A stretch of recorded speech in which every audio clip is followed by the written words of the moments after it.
What's up, CarRev3 Fam, and welcome back to the channel. Today, we are looking at something completely different from the usual massive crossovers hitting the streets, and honestly, I am super hyped about it.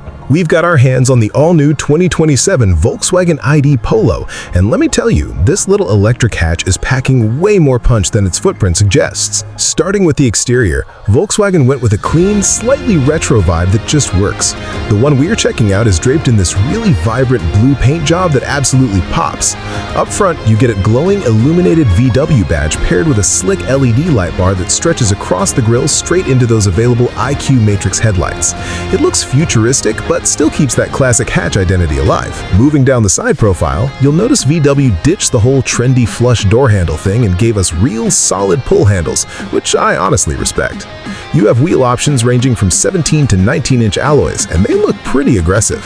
Around the back, the styling stays sharp with that signature full-width taillight bar, a sporty roof spoiler, and a really cool red illuminated logo on the hatch. The exhaust is obviously gone since this is an EV, but the clean rear diffuser makes up for it. Now, jumping inside, this is where the 2027 ID Polo actually hits different. The interior is giving off massive retro vibes mixed with all the digital tech you expect today. You get a 10-inch digital gauge cluster right in front of the steering wheel, and the graphics can actually be set to look exactly like the vintage analog dials from a 1980s Golf. No joke! That surprised me, and it is my absolute favorite Easter egg. The main action happens on a crisp 13-inch center infotainment screen, but get this, VW finally listened to the complaints and brought back physical buttons. You get real scrolling dials for the climate control right below the screen, plus actual tactile buttons on the flat-bottom dual-tone steering wheel. The materials feel premium with bright animal-free fabrics on the dash, and the front seats offer some great bolstering too. It feels pretty airy inside, especially if you grab the glass roof. Rear seat space is meant for quick city trips, but two adults can squeeze back there fine. The real shocker is the boot space. You get an absolutely massive 440 liters of cargo room back there, complete with a clever false floor for hiding your charging cables since there's no frunk.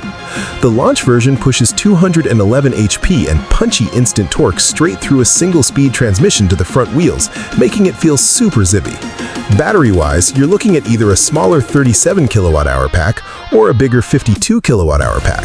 If you go with the bigger battery, you're looking at around 190 miles of real-world highway range. DC fast charging is solid too, getting you from 10 to 80% in just 24 minutes. Alright, so here's the deal on pricing and the final verdict. In the European market, the base model starts around $27,000, but a fully loaded model pushes closer to $40,000. If it makes it to the US market, it's going to battle things like the Mini Cooper SE. The incoming Chevy Bolt will be its main rival. If you live in a city or just want a stylish daily driver with physical buttons, the ID Polo is a total no-brainer. Alright, if you're digging this ride, go ahead and smash that like button, hit subscribe, and roll with CarRev3.